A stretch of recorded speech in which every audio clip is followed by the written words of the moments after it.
Are you feeling like a zombie lately? Tired of the same old energy drinks promising the world but delivering the jitters and a crash? Look no further than Sneak Energy, your secret weapon for all your energy needs. With all natural ingredients, Sneak will give you all the energy you need to boost through your day without feeling like a lab rat on caffeine. Don't believe us? Try it yourself and see what a difference it can make to your routine. So what are you waiting for? Hit the link in the description and pick up your Sneak Starter Pack today. Now enjoy the clip. Well, let's hit where we are here. It's somewhat irrelevant what the fee is. Remember, the Glazers want $6 billion. Now, do you think any of the bids are going to come from Apple or Elon Musk or Amazon, says David? No, I don't, David. I think if any of those bids were ever going to happen, we would have known about that. I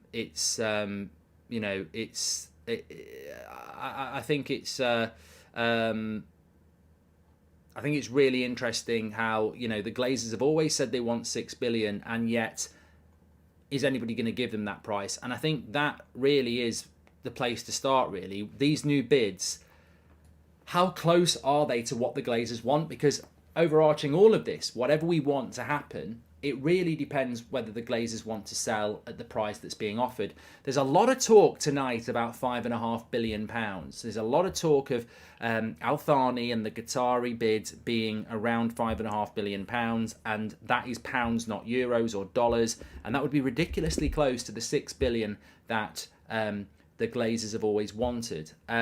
The interesting thing for me is that we already know with the Al Thani bid that it's for 100% of the club. They want to buy all of the club. What we don't know about the Sajim bid is it changing?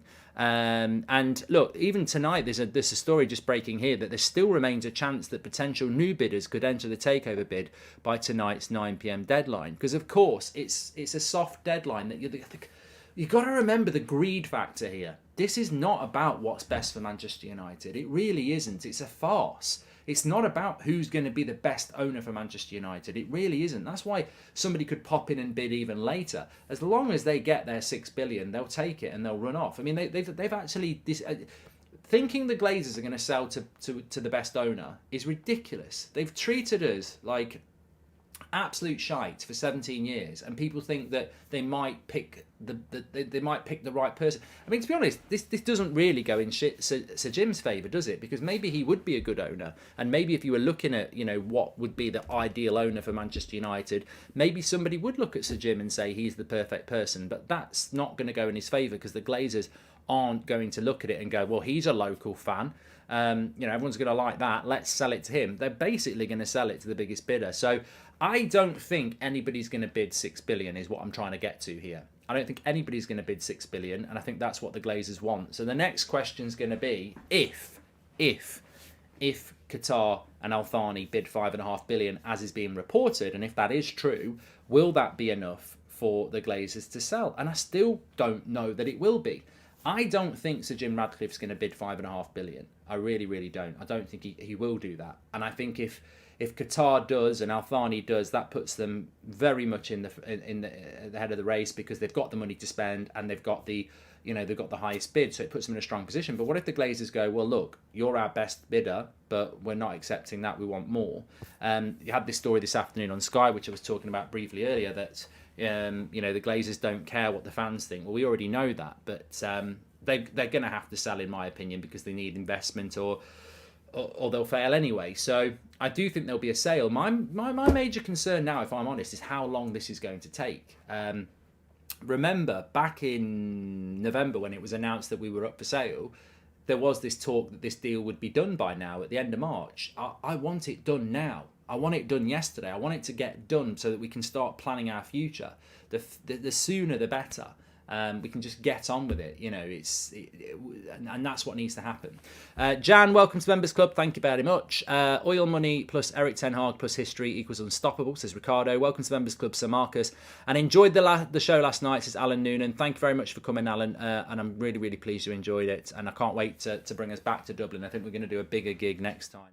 Bidding thing. Now, what I wanted to talk to you about is I've got an inquisitive mind, you know that. I get quite intrigued. Now, the thing that I can't find any detail on and I don't know whether we've got any experts in the chat, because I got an email from Harry today, who's a chartered accountant. Thanks very much. And he said, you know what? And it's good to be back, Ty. He says, Mark's back. Mark is back. I won't be back tomorrow night because I'm in Manchester tomorrow night, but I am back tonight, and I'll be back Friday, and then I'll be back with you for the rest of the shows. But DQ says, Mark, this whole Sir Jim charade is annoying. The guy doesn't have the funds. He's borrowing and hope he can borrow more in the future. Well, I just wanted to dive into this because Harry said to me, he said, it's always been reported that Sir Jim Ratcliffe is bidding for 69% of the club. Who's the other 31% owned by, which I'll tell you in a minute.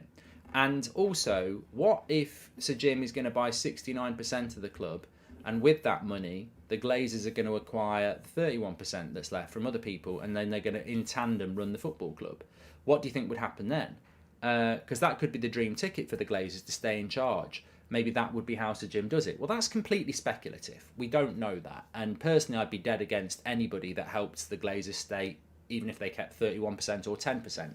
But what I haven't seen today is all these bids, and I've heard that Sir Jim Ratcliffe might clear the debt. I've heard that he's going to bid £5 billion. But what I haven't heard is whether he's now bidding for the full whole control of the club. Is he adjusting his bid? Because initially, all the decent outlets were saying that the Sir Jim Ratcliffe bid was for 69% of the club. He was going to take debt on, but he was going to put it onto Ineos, but he wouldn't be able to clear the Glazers' debt. So it is a purchase from a billionaire, but still there'd be debt involved of some sort of description. And with the Al Thani bid from Qatar, it was no debt and completely buying 100% of the club. Now, has that changed? Is this second bid from Sir Jim suddenly, oh, I'm going to try and buy all of it? In which case, is that more debts? How are you clearing the debt and bidding more when you were borrowing on it? So I don't really know what's going on with that. And is he still buying 69% or is he still buying 100%? If Qatar bids $5.5 billion, what would be the total package deal? Love the show, Mark, says Pascal. And glad the show went well last night, Mark, says Wayne. Jim hasn't the funds. I've done that one. So, look, I want to just talk about this 69% because I don't know whether you're aware about this. And I don't know how accurate this is, but I got sent this by somebody the other day.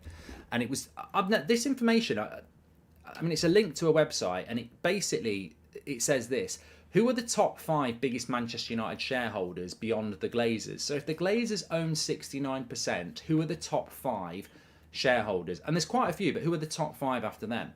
Now, I was sent this. So Ariel Investments, which I've heard about before, Ariel Investments apparently they own about 7% of shares in Manchester United. They're an institutional shareholder. They're Chicago-based investment company, which was founded in 1983. And they're focused on value and global approaches. Then you've got Lindsell Train, who are a UK-based investment company founded in 2000 by Michael Lindsell and Nick Train. Its stated aim is to protect the value of its clients' capital over the long term. So another investment vehicle. Apparently they owe about 6.6%.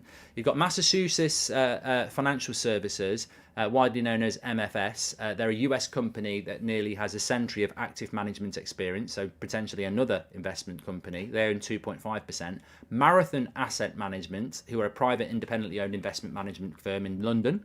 And then Senvest Management, which is a New York-based investment advisor as well. So, look, it looks like if you look beyond the 69% that the Glazers own, most other shareholders of Manchester United is investment companies. So presumably those investment companies would be bought out by Al Thani as well if he's going to buy the full club. Now, there was an interesting piece in the Times this morning that and this is where it gets interesting for me, if they buy Manchester United, there was talk this morning in the Times of around 7 billion investment from Al Thani based on infrastructure, backing of the manager, and of course, most important of all, the redevelopment or rebuild of Old Trafford. So there's a lot of money that would go into Manchester United in relation to the Qatar bid. But you know what? I'll come back to what I keep saying here, and I don't know what everybody else thinks. I'm almost getting to the point where I'm tired with the bid. And I never thought I was going to get to that point, but I'm tired of it. It's getting to a point now, really, where we need to call it out for what it is.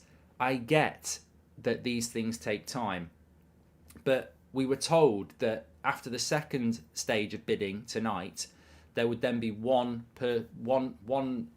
bidder chosen to have a few weeks looking at the financials and come to an agreement with the Glazers.